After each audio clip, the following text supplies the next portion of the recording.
Yo, what's going on, guys? Welcome back to Bullony Basketball. Here today with a very special guest, familiar face on the channel, my guy, John from ClutchTalk. How's it going, my man? What's the deal, my boy? Happy to be here. I love some baloney basketball and love talking hoops with my boy Garrett. So happy to be here, man. Thank you for the invite. For sure, man. It's been a minute since we did a collab on my channel, but we got definitely got to reunite, bring it back here today. So we got a lot of stuff we're going to talk about today, and I think the first thing we're going to start with something similar to what we started with last week, but now that we've actually seen it, at least once, and that is James Harden and the LA Clippers. They made their debut against the Knicks. I believe the day I'm recording this, they're also playing as well. But at least from like what we saw on the debut game, and especially what we've seen out of Philly right now, because currently, as we're recording this, 5-game winning streak they're on. So, the Clippers offense just looked kind of stagnant. So I'm gonna ask you, do you think the Clippers maybe messed up trading for James Harden, and maybe like the Sixers might come away as the winners here in this trade? Man, I ain't gonna lie, brother. I've been going back and forth with this like a lot. So when when it originally even was like heard of, when it was a rumor, James Harden to the Clippers, I was like, dude, no way that works. There's only one basketball. We have all these ball dominant players. We've never seen James Harden as the fourth option. Like it just no way it works. And then I just kind of blew it off because nothing happened. And then boom, all of a sudden we get hit with that bombshell. James Harden traded to the Clippers. And then at first I was like, wait, before I say if this is a W or L, let me know like what are the details? Like it's Terrence Mann in this, Norman Powell in this, like what's the deal? And then come to find out, Terrence Mann is not in it, Norman Powell's not in it. You really just gave up some youngins and some picks. I was like, okay, well, like, I mean, as far as like the trade package, that's a great trade package for James Harden. The Clippers, they're able to bring in a generational player. 76ers are able to get rid of a generational drama that was going on over there. So that worked out for them. But and then as time went on, I was like, okay, well, like I want to see how this is going to work on the court. I heard a lot of people's perspective. Some people said start all four starters, which I'm not in favor of. I don't think that would necessarily work. Then that means that you're putting Kawhi or PG at a 4, which is extremely small. Some people talked about stagger their minutes, always leave 2 stars on the court at all times. I was like, okay, well that might be able to work. But every scenario that I went through, I was like, well, man, I cannot see James Harden either as the fourth option or as an off-ball second option. So you either put James Harden as an off-ball option, which isn't great, or you put Russell Westbrook as an off-ball option, which is possibly even worse, right? So then I kept running through these scenarios. I was like, okay, I can't wait till Monday when the Clippers play the Knicks. Clippers played the Knicks on Monday. They lost. They took an L to the Knicks. But then James Harden did end up having 17 points. But the biggest thing that I noticed, brother, and I know this is kind of long-winded, and I'll let you go off of this. The biggest thing that I noticed is that James Harden, yes, he had his 17 points. Yes, Kawhi had his 18. Russell Westbrook had his 17. But PG had his least amount of points that he's had this season so far. He had 10 points, shot only 6 threes and shot only 11 shots. I don't know for a fact, but I'm pretty sure that's one of the lower end of the shots that he's taken all season so far. He was a -7 on the plus minus,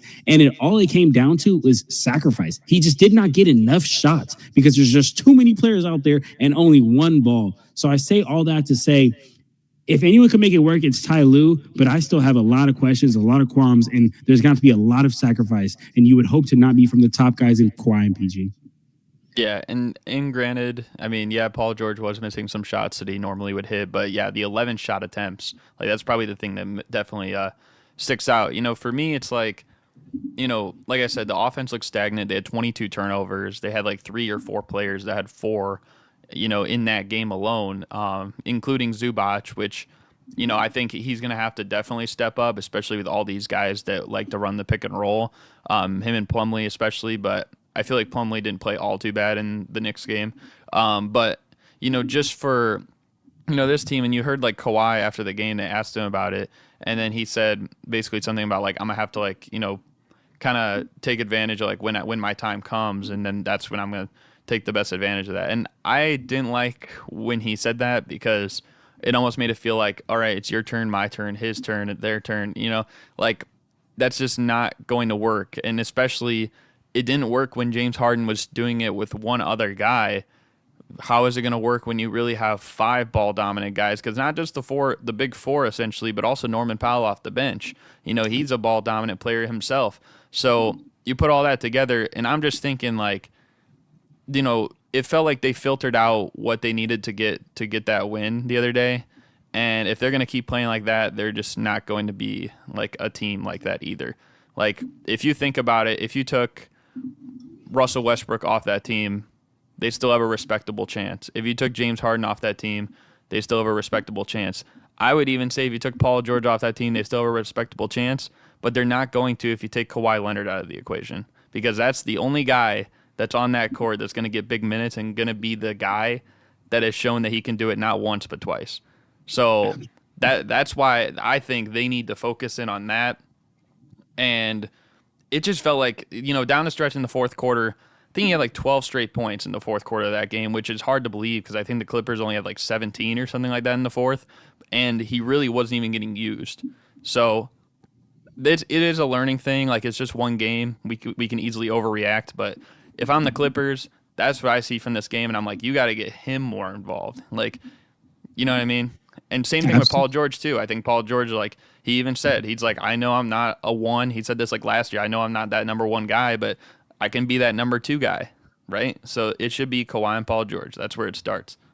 Absolutely, man. And that's even one thing that, like, I remember this was one of the things I said on my show was when James Harden came out in that press conference and said, like, oh, I'm not a system player, I'm a system. It's like, okay, you were once a system, but now you're not a system anymore. Now the system that you're coming into is Kawhi system, it's PG system. It's even, honestly, I'd say Russ's system before Harden's system. But I mean, like I said, man, I'll repeat it again. I have a lot of concerns and a lot of questions, and not all of them have been answered.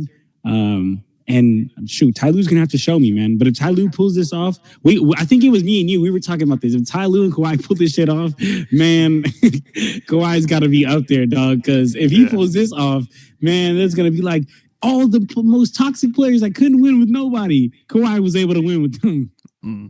Yeah, and I got to give credit to the Sixers because they've, people thought, oh, the Sixers are just not gonna be that great, but I mean, when you think about it, a couple years ago when they had the Ben Simmons thing going on, they still were like top 2, top 3 in the East, like almost that whole year. And like Joel Embiid was playing great, Tyrese Maxey too.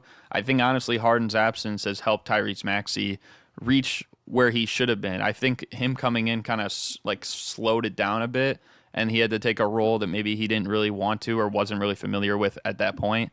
But now I think you're starting to see that again, where it's like Tyrese Maxey is getting where he was supposed to at this point.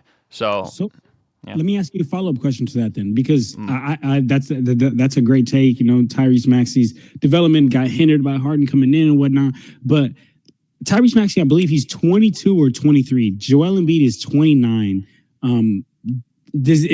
For me, there's a concern in that timeline because, like, you just, there's no way that Tyrese Maxey is going to be able to be in his prime, ready to go. Because they say in NBA prime, they say it's anywhere from like 27 to like 30, right? So like, there's no way he's gonna get in that prime window and be at his absolute best and be the number 2 option on a championship winning team and have Joel Embiid still be in his prime, because by the time Tyrese is that age, Joel's going to be like damn near Curry's age, 34, 35. So is there any concern as far as like matching that timeline for you?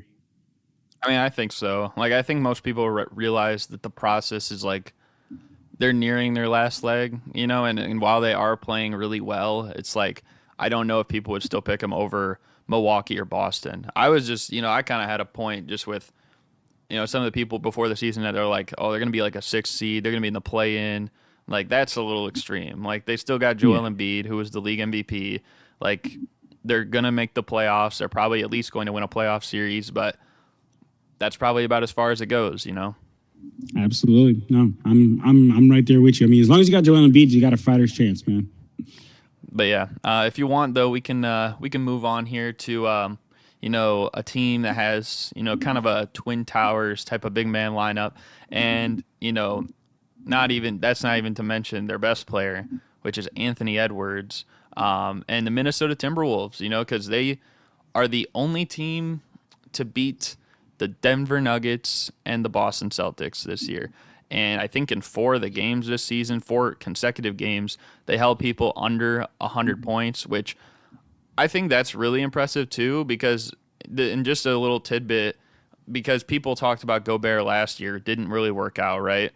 And the last time the Utah Jazz held a team under 100 points was the last game that like Rudy Gobert and Donovan Mitchell and those guys played on the team. They haven't done that once since.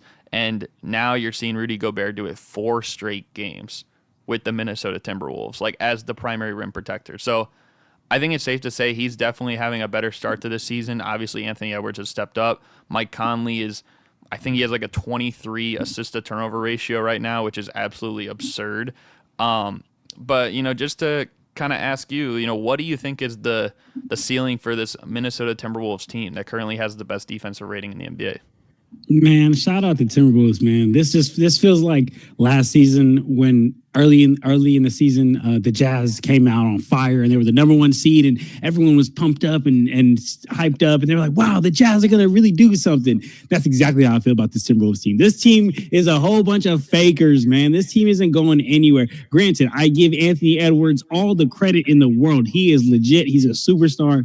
He is exactly what the NBA community predicted he would be. We said as soon as he came in, we were like, he's going to take over that Timberwolves team. Cat is going to end up losing his 1A role, and that's exactly what happened. Anthony Edwards is now hands down the best player. I feel like this past couple of years, it's been maybe a debate as to who's the number 1 guy, but now it's hands down Anthony Edwards. But as far as the team, though, man, I'm going to be honest. I think that they will be able to be a good regular season team because, like how you talked about, like they have the players. They have Anthony Edwards, who's a superstar. They have Karl Anthony Towns, who I wouldn't put him in the superstar category, but I'll put him in like probably one of the best stars. Probably one of the best definitely one of the best big men in the league. You got Rudy Gobert. For however you feel about him, he alters shots at the rim or block shots at the rim. Jaden McDaniels, we know what he does, and he's just a great role player. Mike Conley, he's been great assist to turnover ratio point guard. But then after that, I mean, their starting lineup is solid. Nas Reed is our Nas Reed is a solid bench player. But after that, I mean, they have Shake Milton, Troy Brown Jr. Like it's just the depth isn't there. And to me, when I get asked questions like, "What's a ceiling of a team?" or "How good can this team be?" I'm thinking championship.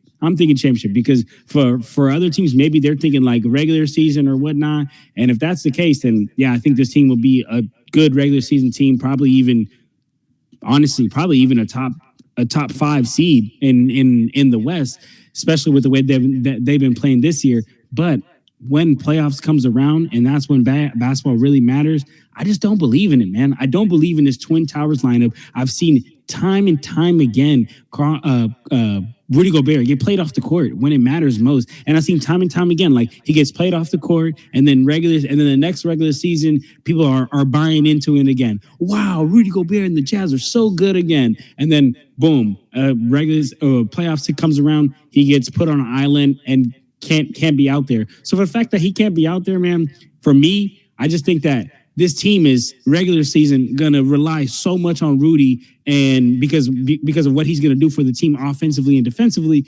But then come playoffs, you're literally gonna have that stripped from you. You're just gonna have that absolutely stripped from you because he's gonna be played off the court. And then now what happens? And then now you're not the same team that you were in regular season. So to answer your question, regular season, I think they'll be a top 5 seed. That'll be a ceiling, great for them. But I don't see them making it no further than they probably did last season in the playoffs or play-in, I guess. Yeah, while they've been good so far, it's still too early to tell, and I'm gonna need to see more, And I think, especially for the playoffs, we haven't really seen that out of this team in recent years. Always out in the first round, and occasionally even missing the playoffs. So I'm hoping they can also turn it up in April. But as of right now, like, I think this team, playing great defense, they low key might be like sleeper contenders, I would say. Because for a championship, cuz? Well, I think so. They could be sleepers. Okay. That's Now, crazy. I feel you. I feel you on sleeper, but it's just tough in the West, dog. It's really just tough in the West. I ain't gonna lie. Maybe even in the East, I would have said like maybe Eastern Conference Finals. well, I would say too, like it all is gonna depend on Rudy Gobert, because as you Yes. even said, like the playoffs, he has not had the best reputation. You know, guys like Steph Curry will, kind of get him on the switch, and we've seen how that's worked out. Guys like Luca got him on the switch. We've seen how that's worked out. Same thing when like Kawhi and Paul George. I mean, even Terrence Mann had him like shivering in his boots. So like, I'm gonna need to see more from them then. But at least for right now, usually some of the best defensive teams in the NBA through the regular season, more times than not, they're at least like a second round team. Like usually the top 3 or 4 defenses, almost all of them usually make the second round. So I will give them that. If they are going to be the best defensive team in the league, then I think there's a good chance they could win a playoff series, which that's something they haven't done since Kevin Garnett was MVP of the league. So I think that alone would be a huge improvement for them, and that's something that kind of give Timberwolves fans a little bit more hope moving forward. But Anthony Edwards has just been great. I think he's probably. I would have to see like the full list of players and really dissect and look at everyone, but just off the top of my head, he's probably a top 15 player in the league right now. I would say, and Playing like it. he's really making this conversation interesting with like shooting guards in the league, because I mean, as you know, I've always been high on Donovan Mitchell, and we'll kind of get more into that later. And obviously, there's a lot of people that are high on Devin Booker, but you also see what Anthony Edwards is doing too, and you got to give that some recognition as well. So I just think if they can continue to play efficient offensive basketball, and no locker room issues, like no punch in the wall and breaking your hand if you're Jaden McDaniels, or if you're Kyle Anderson and Rudy Gobert, like no fighting and stuff like that, like last season went. I think that things could be good, and if Karl Anthony Towns can maybe hit a 3, which is what he's supposed to been doing. I think right now he's worst in the league in qualifiers and 3-point percentage. He claims to be the best 3-point shooting big man ever. All right, Cat. Yeah. All right, Cat. That's funny. But I wanna ask you something, because you talk about like them being able to maybe even like win a playoff series, because most teams that are good in the regular season on defense end up being able to kind of translate that into playoffs. But like, I want to ask you, like, don't you think the same thing is going to happen to this Timberwolves team that has happened to all those Jazz teams? Because the Jazz team was also regular good. I mean, regular season great, and then I'm glad you brought that up, actually, because that's why I said most of the teams that are usually top 3 or top 4. Usually in the last couple years, the few exceptions to that, most of them have just been those Utah teams with Rudy Gobert. So I think like that's why it's going to be so important for him, like on the defensive end, maybe to whether they're going to try and hide him from getting exploited on the perimeter, or if he just needs to get better in that department.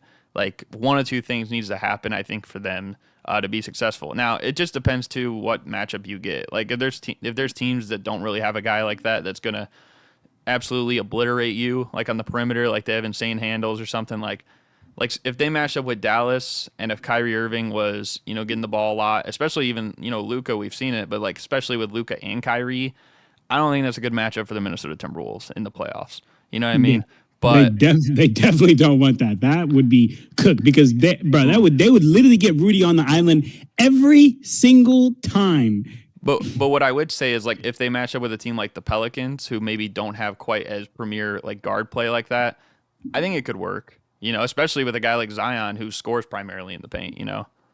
So man, I mean, we got to see, man, because I feel like the league is so guard heavy, great, and that's the issue right there. Is as soon as the pick and roll comes with the guard and the other big, and Rudy Gobert is forced to switch or get a 3 spattered on him. For sure, man. But if you want, we can move on to a topic I'm sure you're very excited to talk about, and that is your LA Lakers. That was sarcasm, by the way. But anyways, yeah. So your Lakers right now, they're kind of sitting in the middle. I believe they do play today, and they probably should pick up a win today to make them back at 500. But LeBron's even said, like, we're kind of playing like the Steelers right now. We're not outscoring anybody, but still have a winning record. That was before they lost their most recent game.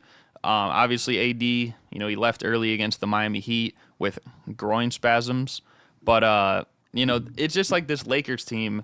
They've had so many close games so far this year. I think the only one that wasn't close when they got blown out by Orlando the other day. But every other game it's been close, whether they lost or they won. And if you think about it, like I think they're 17th in points per game, they're 17th in rebounds per game, they're 16th in assists per game, and 19th in opponent points per game. So that's right around league average. But this is a team that a lot of us expected would be maybe a top 5 or 6 threat in the NBA this year, maybe to win the championship. So what do you think so far, these Lakers, and like why are they playing so many close contests? Yeah, man. I mean, as far as like the team and expectations as to like what we had for the team and the way they're playing, I'm not like concerned yet. Like not only because it's so ridiculously early in the season, but also because like as a Lakers fan, and also even being like someone that's watched LeBron for a long time, and if you really watch, if you listening out there and you really follow and watch LeBron, you're gonna know exactly what I say when I say this. LeBron James is like notoriously known for like fucking sucking in the beginning of the season, fucking losing game ones. He's like notoriously known for that shit. He's notoriously known for like being like, all right, cool, this is how teams are playing. Like I need like a warm up game or a wrap up game. He almost always loses game ones or early in the season. But I'm not chalking it up to that as well at all. But I'm just saying that is something that is true about LeBron James himself. But the Lakers squad, I'm not yet worried because like I said, it's so early in the season and they still have to put this together. So they have to put it together and they have so many new pieces that came in that they have to figure out how do you play with and Darvin Ham, he's got most pressure of all to figure out how to gel all that together. But what I would chalk up to so I'll say that I'm not worried about the team making their expectations that I had of them at the beginning of the season. But what I will chalk up to the way they've been playing so bad is they come out flat damn near every game, dog. Damn near every single game they come out flat. And I'll also point it on Anthony Davis. We're 7 games into the season and you're missing time. You're 7 games into the season, dog. We haven't even got to a dozen games.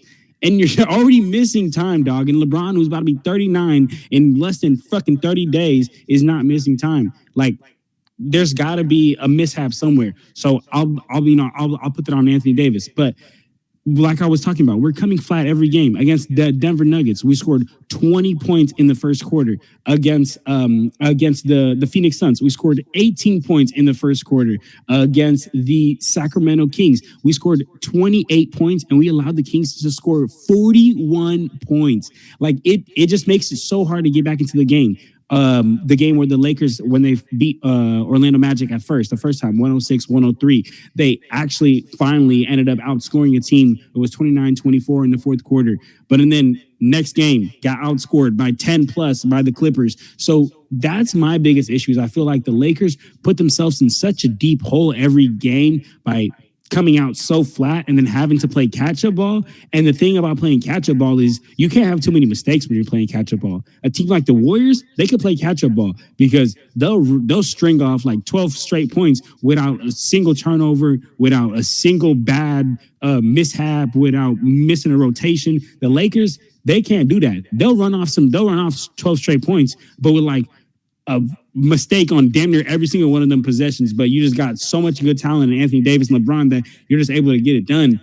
But I think that like now we're starting to see that like LeBron James isn't the same. He isn't the same, and he can't get him, and he can't get out of every single hole every single time. So that's what I chalk up to the Lakers' early struggles is just the fact that they're putting themselves in a hole every single game early in the game. Yeah, I don't even know if in any of the games they've played so far, if they've even had like a halftime lead. Like I think they've probably been losing like at half every single game, and even like wins like against the like the Clippers and against like the Suns, like they were down like a dozen or more, like with about 12 or so minutes left in that game, and even I think that the one win they got against the Magic, I think they were losing in that one too. So like theoretically, it's like you're kind of playing that close. It's like it should just be like kind of stepping on the pedal from the very beginning. And I think some of the players like Austin Reeves, I know he played good the other day, but for the most part so far this year he's kind of looked like maybe out of sync or like he's just kind of Yeah, like, and I don't know if that's just a him thing or if that's like maybe Darvin Ham like putting him in weird spots. But the point is, like, it just doesn't look like the same confident Austin Reeves that they had hoped to bring back and maybe be like the guy that was the third best player in the playoffs. Like, let's be real, like he Yeah. was last year. And same thing with like Rui Hachimura. Like he's kind of almost been filtered out. He was probably like the fourth best guy in the playoffs for them last year. And like he's now kind of just been like filtered to the bench and not even really sometimes getting the most or second most minutes off the bench. Some games it's usually like been Gabe Vincent when he's coming off the bench or like Cam Reddish or something. So, and I get it, like it's early, so they're gonna experiment a lot, but like I think the biggest thing that should be a concern, and I'm kind of curious what you think about this, is just like, on opening night when the Lakers lost to the Nuggets, like they lost they lost by like a dozen or something, but LeBron played about 28, 29 minutes, and Darvin Ham said that we're going to start watching his minutes, right? Ever since then, I think he's played over 30 minutes or over 32 minutes every single game. And to do that already in November, I don't know how that's going to transpire as we get later down the year, because as much as I know, and we've even talked about this, I've even kind of talked to you about a little bit about this for LeBron. Like we know AD has his injuries. It's traditional at this point. It's an annual tradition. But at least over the last couple of years, like LeBron has missed quite a bit of games too, and this isn't going to help.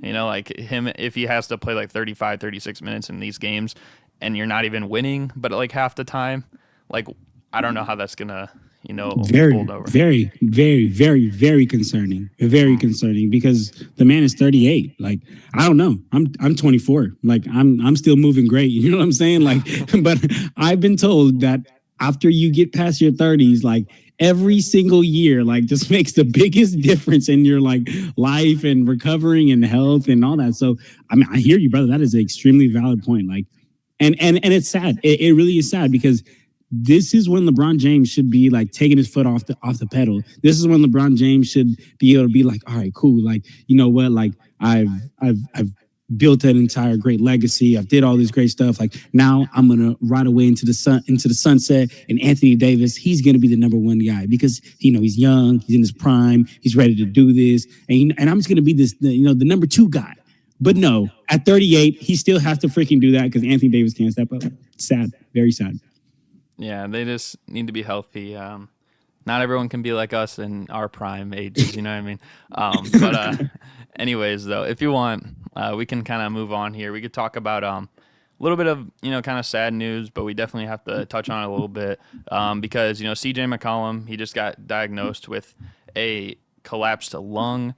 Now apparently it is a small collapse, so it's not anything like hopefully too crazy.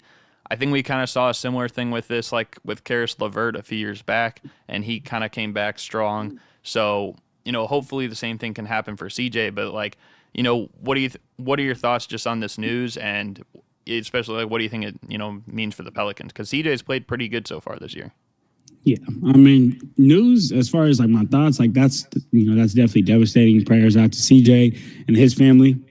That's definitely not something to play with. And yeah, just like how Karis went through it. So hope that somebody that's been through it could reach out to him. You know what I'm saying, and be there for him for that. But as far as like the NBA and how that's going to affect the NBA, Pelicans already on a 2-game losing streak, maybe, and I just think this is going to continue to roll downhill because I think CJ McCollum is such an important part of their offense. Like the Pelicans offense, there's 3 different sets that they can run, right? They either go Zion Williamson, a post entry pass, and then the double is going to come because Zion's just going to be bodying whoever's guarding him, and the double is going to have to come. And then once the double comes, Zion makes the right pass to whoever's open. Or they come down court, give a ISO with Brandon Ingram, and Brandon Ingram gets to it, and then he finds the mismatch. Or CJ McCollum comes down court and runs a pick and roll with Jonas Valanciunas, Zion, or one of the bigs. Like that's literally all they do every single game, damn near. They might have some sets they do. Jose Alvarado would like steal a ball every once in a while, but like that's the 3 main sets that they run. And if you take away one of those 3 main sets, now you're only left down to 2. We know Zion's damn near guaranteed to miss a couple of games. So if you take Zion out, you're down to just 1 with Brandon Ingram. Brandon Ingram's struggled the last 2 years to play over 60 games in a season. I think this is the start of a disaster in New Orleans. I'm not gonna lie, and I really hope to see CJ get it back out there. But if he can't, like this team is gonna go to the bottom of the league quick. Yeah, I'm hopefully, maybe with CJ being out, maybe this could help Brandon Ingram start to find more confidence because he hasn't really started the year off well. But I think people, kind of forget that, you know, last year the Pelicans, like I think 25 or 30 games in, like they were the 1 seed at one Yeah, point. People forget but that. fully healthy though, fully healthy. Fully healthy. And I know a lot of people attribute that to, Zion especially being healthy, and rightfully so. But I think also part of that is that like CJ McCollum was playing the point guard and he was playing like really good at the point guard spot. And, early this year, he was kind of doing a little bit of the same thing. So now being without him, no matter if they have Zion and especially if, Ingram's still playing like this, it's probably not going to matter as much. Like we don't know what to expect. Now, of course, having Zion in the back half of the year, maybe you get CJ back, later this year, of course. Like, and then they can maybe mount a comeback in the standings, maybe make a playoff push. But I don't know. It's tough news. You never want to see it, but yeah. I mean, I'm just interested to see like where the Pelicans go from here. You already said that they've lost back to back since, so you can already see the impact there. Hopefully, maybe Jordan Hawkins. He had like 31 points the other night, stepping into that role. So maybe if he can continue that, I think not only could it be great for maybe a under the radar rookie of the year case, which I don't think he's going to win it, but an under the radar rookie of the year case, and then also like maybe helping keep the Pelicans afloat at least until CJ gets back. Yeah, nah, man. I mean, you just gotta try to do what you can because, like I said, when healthy, they got a squad. They're definitely a playoff team when healthy, but it's such a big question of when literally all three of their stars are injury prone. Yeah, and on the theme of health, this team has had their kind of own issues, and by issues, mostly just one, and that is with De'Aaron Fox being out the last couple of games for the Sacramento Kings, and they have struggled bad. They're right now they're 2-4 starting the year. Now, granted, they did start the same way last year, 2-4, and they did end up getting the 3rd seed in the West. But obviously the West, it feels like it's even more competitive. There's more teams in the mix, and to me, it just looks like this Sacramento Kings team has no identity when De'Aaron Fox isn't on the court. And, you know what I mean? And I guess I'll get more into that in a sec, but I want to ask you first, obviously Fox, he might come back sometime soon off his injury. He could even be back by the time this is uploaded. But, of course, there's going to be a few games where it's like getting used to it and stuff like that again, and just seeing like if he's fully 100%. So how long should Sacramento struggles go on until we can actually become, concerned? Man, I mean, me personally, I can't say I'm concerned because the same way if I'm not concerned about the Lakers, I can't be concerned about the Kings this early into the season. But one thing that I'm a big believer of is the fact that like I give the Kings all the credit. And as a matter of fact, before I say this, because people are going to think I'm a hater, Kings are my second favorite team. Sacramento is like 40 minutes from here. Like I go to the Kings games all the time. So I'm not a hater when I say this, but I think that a lot of the teams that the Kings beat last season, like they caught them off guard. They didn't really know because you gotta think about it. Like for the last, what was it like? What 20 or 21 years or something like that? They were like gone without making the playoffs. So like it's known. It's a historical thing. Like when you come to Sacramento, it's damn near like a night off. Like that's not anymore, but that's how it used to be. It's like when you come to Sacramento, it's like damn near like a night off. Like we're gonna kill this team. It is what it is. Let's wrap up the night and then let's head to the next city. And I think that last season, them getting a great coach like Mike Brown, them having a healthy season with Sabonis and De'Aaron Fox, and them being able to have time to put it together. That just caught a lot of people off guard. They were popping teams early in the games, and then teams were just weren't able to get back into it. And the Kings, did their thing. Now, I don't want to sound like a hater because they did put something together. They put a good team together. They figured out the right pieces by bringing in Sabonis and matching him up with De'Aaron Fox. I love their pick and roll game, but I will say that like if De'Aaron Fox isn't out there, who's half of what you got going on, it's gonna make it rough. And if you're now when De'Aaron Fox comes back, let's say like 20 games, 10, 15 games to the season, whatever, like Now you're playing more of a catch up, and you're playing more of a catch up. And just like how you mentioned, in the even better West, because the West got even better. So now you're playing catch up in a better conference that you were playing last season, and you were catching teams by surprise last season. And now this season, you're not catching anybody by surprise. People are getting their full night of sleep coming into Sacramento. So I won't say until about like 15 to 20 other games that we got to start concerned. But me, like I'm very low right now because it's early, but we got to start looking at that, man. They don't want to play catch up. Yeah, I just think because the last couple years, last season, even in the ESPN rankings before this year, a lot of the stuff had like Sabonis, ranked as their best player and Fox the second guy. Bro, It's stop crazy. the cap.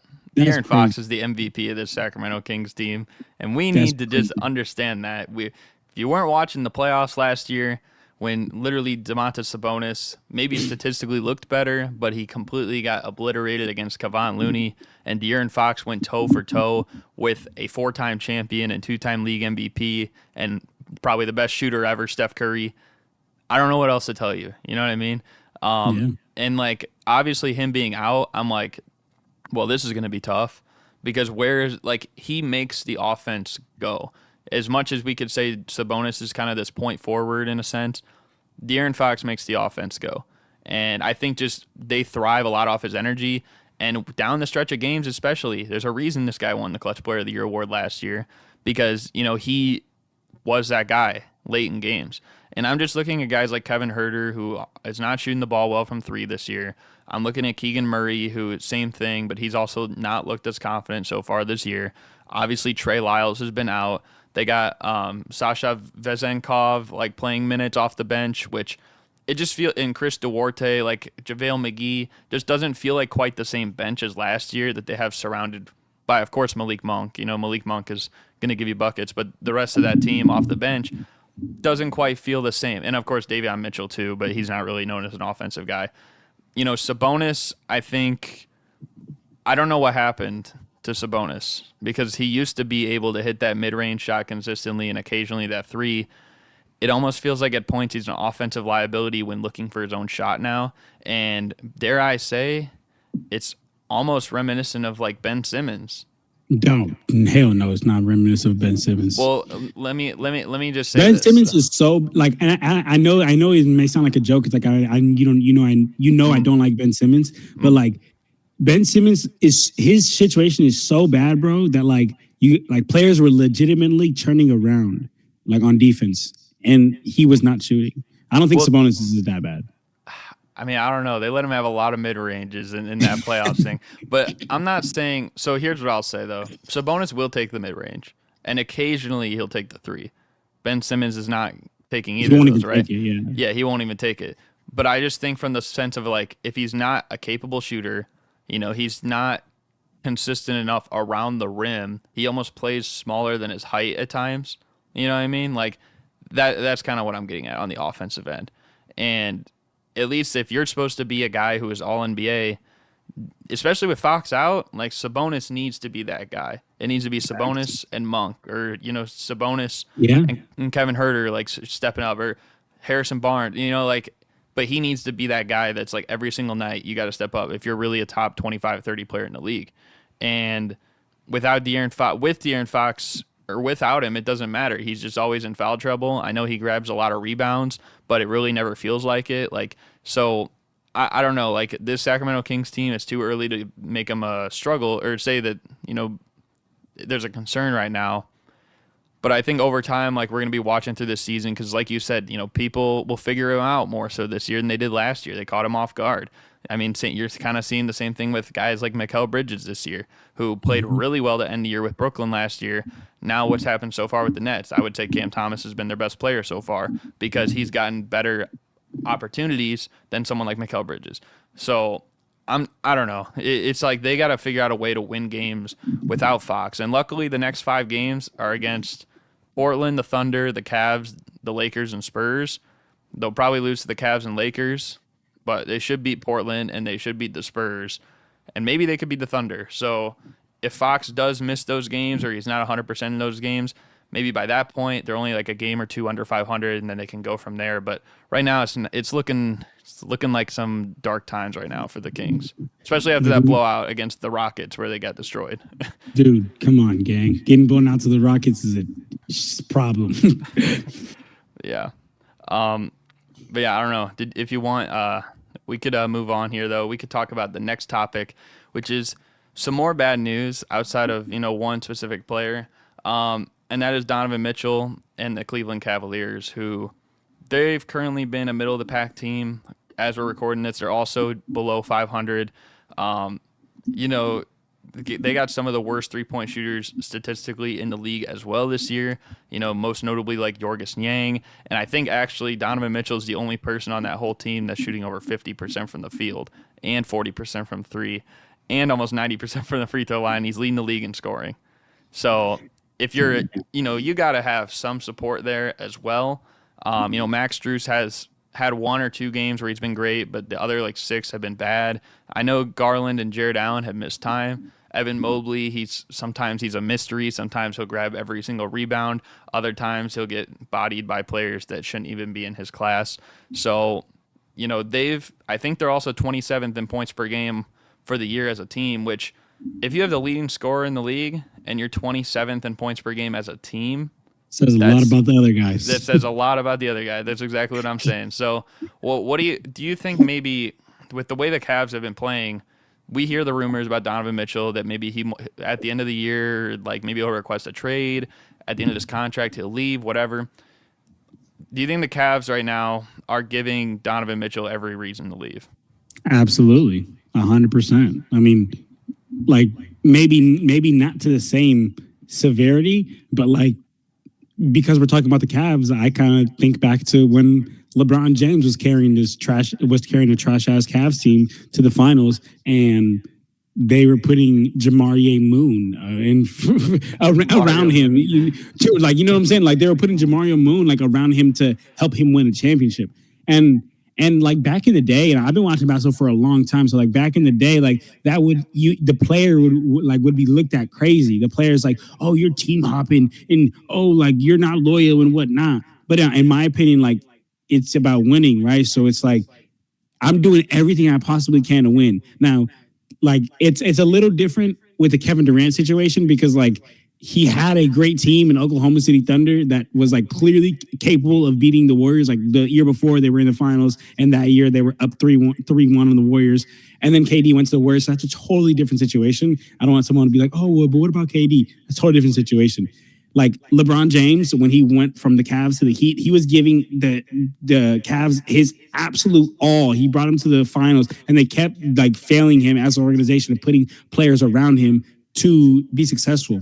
So then he went to the Heat. And I think in this situation with the Cleveland Cavaliers, I think if Donovan Mitchell has a year like this where he goes absolutely off, leads the league in scoring, or even like top 3, top 2, top 5, whatever, is in that 40, 50, 90 club, is balling out. Like I've been watching a lot of Cavs games this season. Looks like Donovan Mitchell sometimes just like, fuck it, I'm gonna just go score myself. Like that's really what it looks like sometimes because nobody is giving him that help. So I think that I'll say if Donovan Mitchell goes this entire year and puts the performances like how he's been doing, and the Cavs do worse than they did last year. The Cavs finished as the 4th seed last year. I think if they finish worse than they did last season, and I mean, I don't know how you could do worse than you did in the playoffs, but if they do regular season worse than they did last season, in the regular season, and Donovan Mitchell has to do all that he's doing right now, I think he's going to ask to leave because I think he's just going to look around the league and say like, damn, like when it's all said and done, I want to be looked at as a great, and I won't be able to be looked at as that if I can't win a championship because I'm willing my team to 50-point games and whatnot. And it's the same thing I say about Dame. You know it, Garrett. I say Dame. We got to watch Dame. Like we saw him go off all these crazy 60-point games, 50-point games, 40-point games, hitting threes from the freaking parking lot, whatever. But and I know you may not believe in it, but 50 years, 30 years, whatever. People who never got to watch Dame, they're going to discredit him. They're not going to give him the same credit that people in our generation gave him because we got to see it. And I think that if Donovan Mitchell stays on this Cavs team and balls out, this generation will remember it, but people down the line won't. I think that's a good point to bring up too, because I feel like, Donovan Mitchell gets the short end of the stick with how much appreciation people give him in the league. Think about every current player in the NBA. Who has the highest career high in a single NBA game in the regular season? Donovan Mitchell. Who has the highest single game playoff high in a game? Donovan Mitchell. Who's the only player under 30 to average 32 points per game in back-to-back playoff series or back-to-back playoff years? Donovan Mitchell. Who has the highest point per game average for a playoff run in the last 10 years? Is Donovan Mitchell. But the thing is, like, people just don't want to, give him that credit. And part of that is just because he's played in Utah and he's played in Cleveland. Well, if Cleveland was actually popping and if Utah was, Utah was popping in 2021, but we just saw that his team failed him again. I mean, we saw him give his all in that playoff run against, the Clippers. He was doing everything right, but then you got guys like Rudy Gobert, who were, as we were talking about, they got exposed in the playoffs. Mike Conley was dropping zeros, and it almost feels like this is kind of the same thing with this Cavs team. We thought last year playing the Knicks, that was going to be a great way to, segue them and give them experience. The Knicks didn't have too much experience themselves before them, but at least they had made it in like 2021. So we thought guys like, Mobley and Jared Allen, and granted they've had injuries, and like Darius Garland too, like that they would, be able to like take that into this season and kind of like develop from that as mentally and both as a player too. So I just think like right now they kind of are failing him.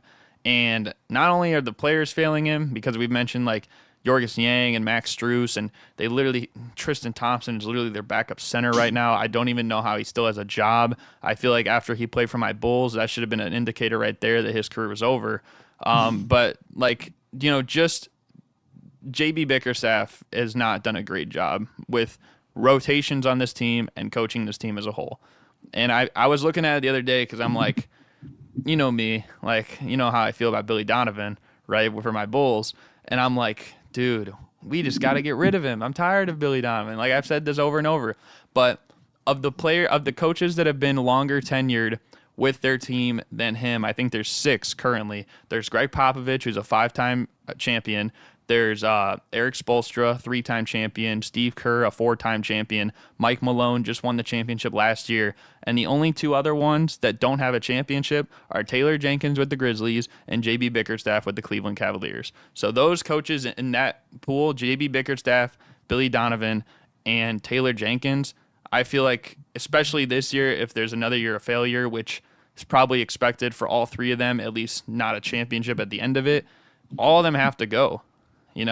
And at least for the Cavs' sake, I feel like it's been a little unfair for a player like Donovan Mitchell, who, like you said, if he was maybe in other places, if he was somewhere like LA putting up these numbers, or if he was somewhere like New York putting up these numbers, he would get that much appreciation. And that's why people probably want him to go to the Knicks, because they're like, if he's doing this with the Knicks, he's going to get spotlighted a lot more, and people will start to give him the appreciation that he deserves. And maybe he'll think, you know what, it's a good point.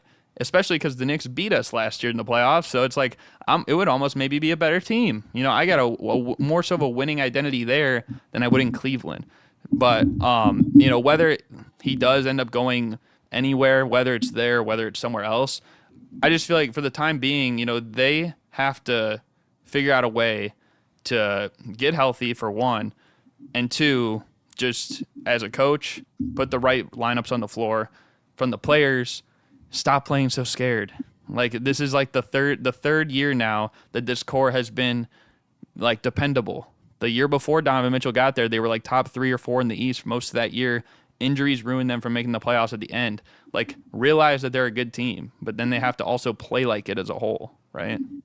Man, no, honestly, I mean, I really hope that Cavs team figures out, man, because that was like on the low, like last year, like a sleeper team for me. I was like, oh, they're going to be really good, but they let me down. Yeah.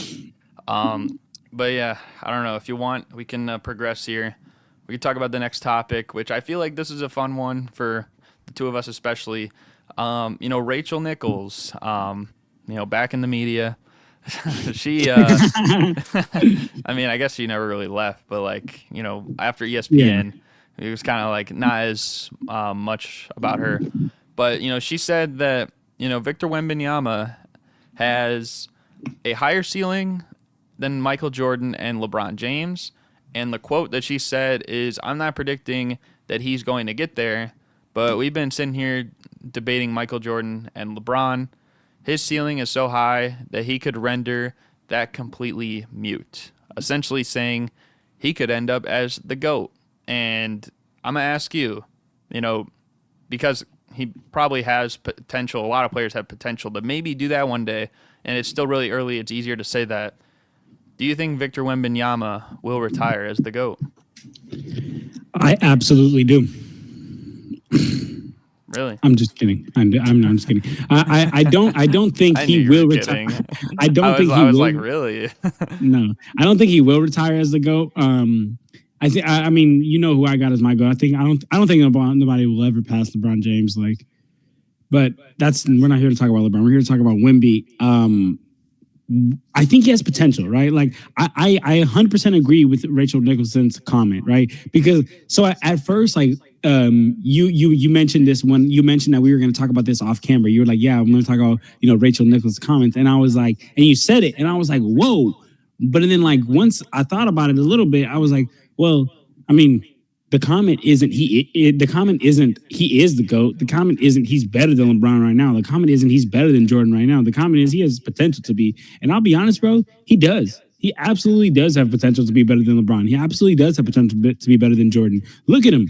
Look at him. He's like 6'4", 6'5". I mean, sorry, not 7'4", 7'5". Like he's like 7'4", 7'5", with a ridiculous wingspan. Who, I'm not saying he's Stephen Curry out there, but he can shoot that thing. You can't just leave him open. He can dribble the ball down court. Yes, he can't. Like when we were watching him in that France league, like he was coming down court, tween behind the back. Yeah, that's just not going to work in the NBA. Somebody's going to press up on you, and you're either going to turn the ball over or you're going to have to give it up. But he has the ability to do that. Like we've seen him come down court, and I'm forgetting who it's on right now, but he put the ball like through his legs. You know what I'm saying? But just little smooth things that like you would see usually from a point guard, except this guy's 7'4". So like the intangibles, he has the intangibles to be the GOAT. And then another thing I always talk about all the time when I talk about Wemby, I don't know the man personally. It'd be really cool if I did, but the only personal information or interaction I've ever had with him was watching that podcast that he did with JJ Redick, and he was on there, and he looked pretty genuine. He looked like he was a pretty genuine dude, and he seemed like he's been ready for this. He's been groomed for this from an early age, right? And I think that's important. A lot of people, not to bring up LeBron again, but a lot of people talk about like, when LeBron, like Kendrick Perkins, he's the same age as LeBron, and he talks about when LeBron was young and when Kendrick Perkins were young, they'd go to like AAU tournaments and shit. Like all the good players, like Kendrick Perkins and all these top talents at the time, would go to like McDonald's, Burger King, go do all this other stuff. But LeBron, like he had the right mindset. Like he was eating salads, he was stretching after the games, like he was doing all this stuff that a 16, 17-year-old doesn't do. But like he had the right mindset. He was thinking ahead of time. And Wemby, from what I heard in that conversation, has been doing the same exact thing from an early age. From an early age, they've been keeping him like in these basketball development programs. That they've been stretching him. He's been eating right. He's talks about like his mental like as being the most important thing. And I think that like to be a 19-year-old kid and to understand that, and then like also have all those intangibles, yeah, you do have the potential to be the GOAT. Yeah, and I agree that he does have the potential to, get there potentially someday. Do I think it'll happen? I don't know, because that's such a high bar. In my opinion, the greatest player of all time is right behind me, Michael Jordan. So, essentially, and I'm not really the type of guy that like, I'm not going to compare like accolades necessarily like that. Cause like, well, you could say, Bill Russell has 11 championships. And if you think he's the GOAT, like there might be some people that say, well, you have to get 11 championships. I feel like it's kind of dependent on like what you see over time. You know what I mean? Someone could have like 10 championships, but it's like they were 100 times better on the offensive end than Bill Russell. Okay, then what are you going to say about that argument, right? So I just feel like it's all dependent, but at least for me with Michael Jordan, this is a guy who pretty much never got outplayed in any single playoff series ever. In my opinion, the greatest scorer ever, arguably the greatest shooting guard defender ever. Like, And especially when you needed him to play as a playmaker, he could do that too. He had 10 triple doubles over the course of 12 games at point guard. So like, I just think it's going to be a tough bar to exceed. And, as of right now, he's definitely played good enough as a rookie that he could be, kind of on that trajectory. I just, you're also going to need him to probably have that success as well. And right now with the team, doesn't look too hot. Now, granted, Michael Jordan's first year, that team was terrible. LeBron James' first year, that team was terrible. Other guys like, Kobe, like he kind of had the luxury of Shaq coming in, and, Kareem, I wouldn't say the team was terrible, but like the team definitely got better his second year when they added like Oscar Robertson. But I just think like, it's definitely too early to tell, and I'm not going to, say that he needs to become the GOAT or anything like that. But I don't know. I like watching Wemby, which might seem weird because you know how big of a fan I am of Yao Ming, and like obviously I want Yao Ming to be like the greatest player ever. That's like that super tall and stuff like that. And while I don't know if I like Wemby as much as Yao, I do like watching Wemby play. I think he's a fun player, and I think it's good for just the NBA as a whole because assuming he stays healthy too, which I think that might be the biggest question too, if his GOAT case happens, like then he's at least going to be somewhere in the mix of the greatest players of all time, and I guess that's probably the easiest way to put it, whether that's top 100 or top 50 or top 10 or top 5 or number 2 or number 1. I don't know, but like I think he could be somewhere in that mix, assuming he stays healthy. Yeah, that's exactly what I was gonna wrap it up with. I was gonna say, like, honestly, like the dude's 7'4", like 7'5". There's so many like health issues that can go wrong, and in history has gone wrong with every dude that's that tall. Like, we got to take that into account. But that's why I don't think he'll do it. But he has potential too, though. Yeah. But yeah, man, I don't know. We'll have to just wait and see. But for the meantime, in between time, if you want, we can move on here to the NBA Fast Money minigame. So I can kind of explain to you how it works because I think this is your first time doing it. So basically, how it's going to work is if you've ever seen Family Feud, like at the end of the show, when the one family wins, they'll bring two people on the stage or whatever at different times. They'll ask them 5 questions. They'll have either like 20 or 25 seconds to answer them, and they gotta. Like maybe it'll be something like, tell me a fruit that begins with an O or something. And then you're like, orange, okay? And maybe that has like 77 answers or 77 points on there. But basically all this is going to be NBA related. And there's going to be 5 questions. Now, because obviously we're doing it from 2 different places, obviously internet connections are different. And also because this is the first time, I'm going to give you 60 seconds, but there's still 5 questions. If I say like, give me an NBA player that something, that could be like a current or a former player, just to let you know. I'll specify if it's like a current player or a former player. Trying to think like what else. Oh, I guess like an example of it like I might ask you a question like, give me an NBA player that you love to go to their barbecue or something. And then like maybe you say Shaq, and then Shaq has like some points on there or whatever. And then I might ask you another question. It's like, give me give me a player that would be considered the greatest Raptor ever. And maybe you say Vince Carter, and maybe Vince Carter's number 1 answer. And you're going to do 5 questions. You're going to see how many points you can get to try and get the best score you can. But yeah. Let's do it. So let me get the timer started here. And again, you're going to have a minute and you're going to have a minute. I have a minute and 10 on here so I can tell you when to go. All right, so I'll read the first question. You got to answer quick in 3, 2, 1. Give me an NBA player that has worn the number 1. D'Angelo Russell. Give me a failed NBA super team.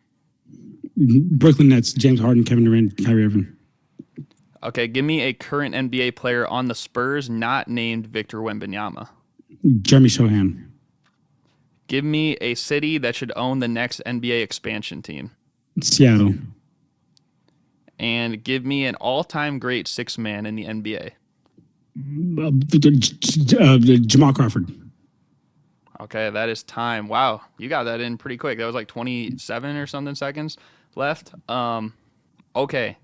So the first question is, give me an NBA player that has worn the number 1.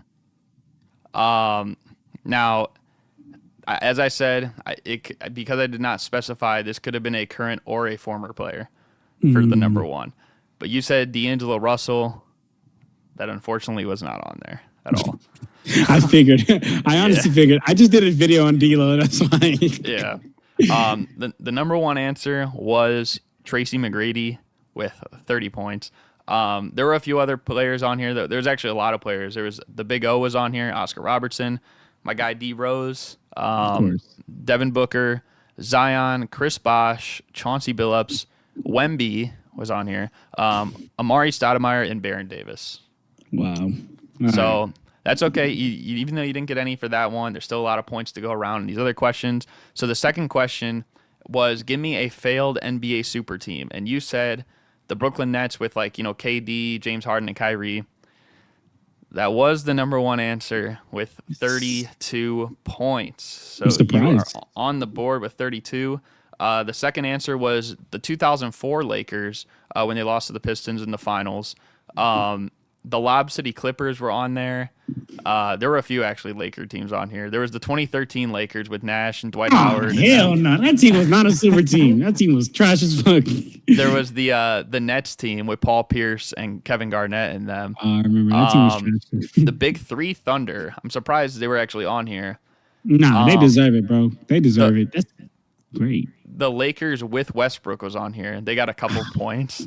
And then the last one was the Charles Barkley, Hakeem Olajuwon Rockets. I said because it was kind of the era based with Clyde Drexler, and then also based with Scottie Pippen for a part. But so you still got the top answer on that one though. But all right, so the third question, you said give me a current NBA player on the Spurs not named Victor Wembanyama. You said Jeremy Sohan. That was pretty good. That was 18 points that you got added to your score. Not too shabby. That was the third best answer on the board. The top answer was Devin Vassell.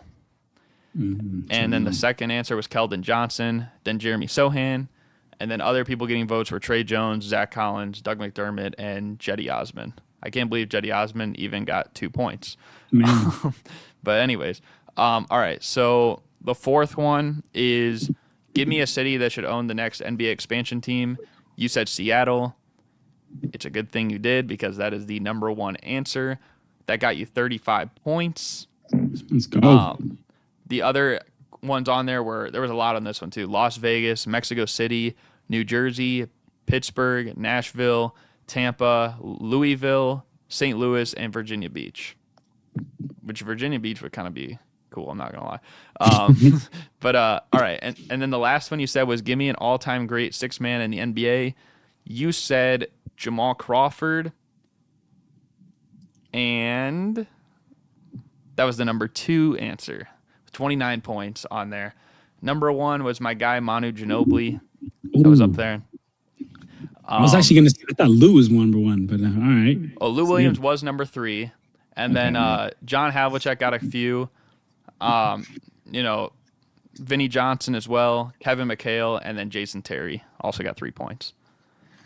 So overall, even though you didn't get any points for the D'Angelo Russell one, you got 32 for the KD Nets, you got 18 for Sohan, 35 for the Sonics, and you got 29 for Jamal Crawford, which brings your total to 114 points. That's pretty good.